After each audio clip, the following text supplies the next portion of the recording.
I just want the world to forget about me. Anthony Gonzalez said that in a January 2023 interview with NME.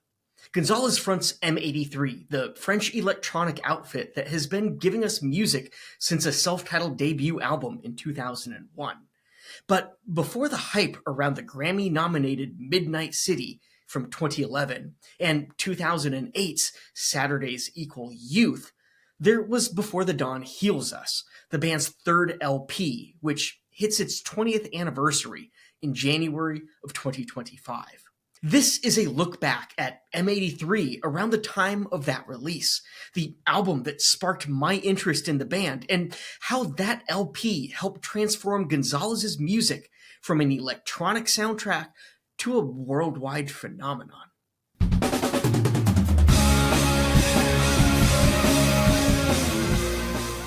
Hi, I'm Andy Fenstermaker, host of Poetic Wax, a weekly music history series and now audio podcast where I dig into the record collection I've been building since the 1990s and explore the sometimes little-known history of a band, album, or song from within. I think it was the song Car Chase Terror that initially drew me to M83. Set on a surreal, melodic, electronic backdrop, the song features the pained, terrified voice of a woman sampled atop dark, dreamy music, her voice quivering with fear as she speaks. But let's step back for a moment. Anthony Gonzalez was born in 1980 and grew up with his family in Antibes, a resort town on the French Riviera between Cannes and Nice. The history here is steeped in nostalgia. A culture centuries old, vibrant and chic, with still a strong nightlife. His early days were spent on the football pitch, but an injury at age 14 sidelined him, and he pivoted to music after being gifted a guitar. I really started to get into music when I was maybe like 7 or 8.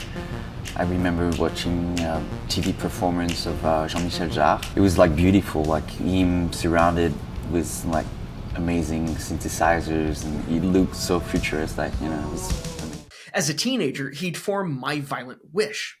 He'd reminisce about that high school band in a 2014 interview on Pitchfork. It was very Sonic Youth, blonde redhead, mogwai, very guitar, distortion, post-rock, spacey, violent, and super fun. He quickly bored of the guitar-heavy sound and picked up a synthesizer at age 17, recording a demo on his own and shipping it off to labels in Paris. I was playing with Nicholas in a noisy rock band, and it was a 3-piece band with a drummer and bassist and a guitar player, so I just wanted to discover new sounds, and so I started to buy keyboards and samplers because I was too bored of sounds of guitar and bass, so I just wanted to discover new sounds, in fact. When Groom Records responded, he recruited Nicholas Fromageau, who had played drums in My Violent Wish, feeling he needed additional help to move the project forward. They named the newly formed duo M83 after the galaxy of the same name. By the time M83 was official, it was 1999. Gonzalez and Fromageau were both multi-instrumentalists. With M83, they transitioned from the guitar-heavy sounds of their prior band to something more electronic. And it was this sound that would influence their self-titled debut from 2001, and its follow-up, Dead Cities, Red Seas, and Lost Ghosts, from 2003. But both were likened more to shoegaze than the eventual electronic pop sounds M83 would ultimately become known for a decade later, with the widely acclaimed release of the hit track Midnight City. In 2013, Gonzalez would recount listening to a lot of Mogwai, Sigur Rós, and Godspeed You, Black Emperor in the early to mid-2000s. About Dead Cities, he'd say, "We just wanted to have something really cold in terms of sound and atmosphere. Not dark, but cold. Something full of soul, but also soulless. We really tried to put more love into the melodies and the ambiance, and our goal was to almost treat the synth sounds like a guitar, very harsh, a lot of distortion." It was after 2003's Dead Cities, Red Seas, and Lost Ghosts that Nicola departed. And this sparked more than just a change in lineup. In the more than 2 decades since Fromageau's departure, M83 has remained centered around Gonzalez, with a rotating cast of guest musicians. As of the tail end of 2024 and the beginning of 2025, M83 has gone on to release an additional 7 albums, so 9 in total, the most recent being Fantasy from 2023. But in the aftermath of the band's sophomore release 20 years prior to that, things were at a crossroads. Here's Gonzalez in an interview discussing Nicola's departure. I was secretly anxious about sharing M83 with Nicola, because it was my project at the start, and I wanted to be more free musically and in my career. Even if it was amazing to work with Nicola, there's nothing I like more than working alone. And this never changed. I don't have any regrets having done these 2 albums with Nicola. It's the opposite. I feel like it was just fantastic, but I was craving independence and freedom. He would remember the conversation between them vividly years later, how terrible the day was overall, and how well Nicola took it. In retrospect, Gonzalez felt Nicola was somewhat interested in doing something on his own as well, and he would, eventually, forming Team Ghost in 2009. I don't think many things went wrong between Nicola and I. This is the moment that we started going in different directions, but it really broke something between us. After that, my relationship with Nicola changed. They remained on good terms more than a decade later, but Nicola remained in Paris at the time, while Gonzalez left to focus on Before the Dawn Heals Us. The decision to take M83 solo would completely alter how Gonzalez approached his music, and with it, the sound he created. Remaining briefly in Paris before relocating to the south of France, Gonzalez pieced together demos for what would become Before the Dawn Heals Us. He would lean further into the electronic sounds, while not entirely giving up on the shoegaze past of M83. Here's another quote. I didn't want to come up with the same sound because I felt that something that Nicola and I worked on together. Gonzalez would tap Antoine Gaillet for production, and the two holed up in a rented house for 2 months in the middle of nowhere a few hours south of Paris. He'd layer in more of his own vocals, push volumes higher and fuller than before. To revisit the beginning of this story, with My Violent Past, Nicola had been the drummer. So to truly demonstrate the project was moving away from a duo and onto something more solo, Gonzalez wanted the drums to be vastly different. He wanted to honor what Nicola had brought to M83.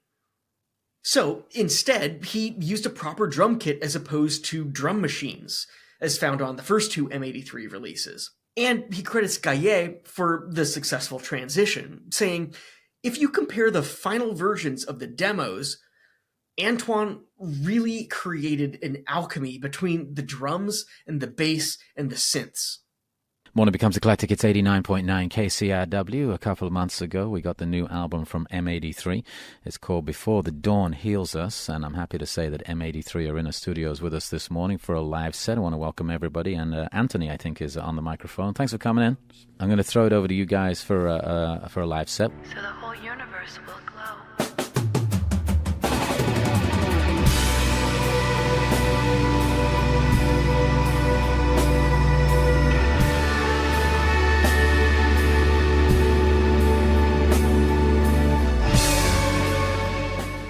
And it's true, while Dead Seas is really a great release, the shifts that occurred between it and Before the Dawn Heals Us put the latter in totally new territory.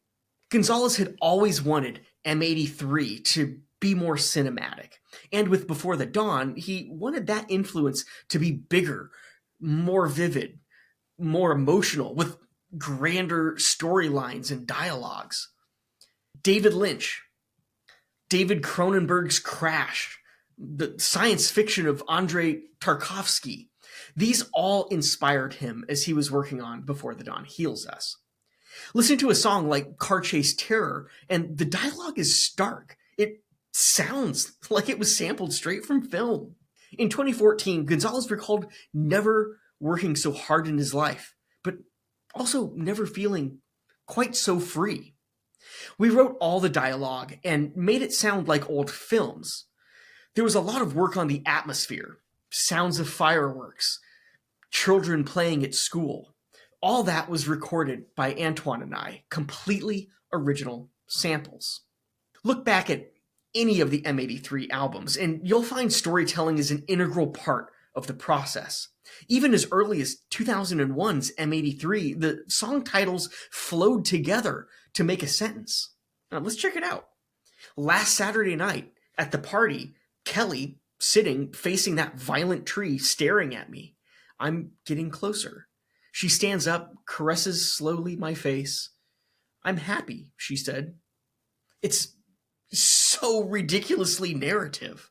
Each album has something along these lines, though not necessarily the song title sentence structure found on M83. There's a conceptual narrative that flows throughout each album in some form or fashion. Gonzalez would go on to score his first major motion picture, the 2013 film Oblivion, starring Tom Cruise, an experience that he'd note nearly broke him, as it forced him outside of his comfort zone to make music that pleased everyone else as opposed to himself. But in 2004, it was all about what he wanted. Always inspired by cinema and film, even to this day, Before the Dawn Heals Us is perhaps M83's most cinematic work. And honestly, all that effort paid off.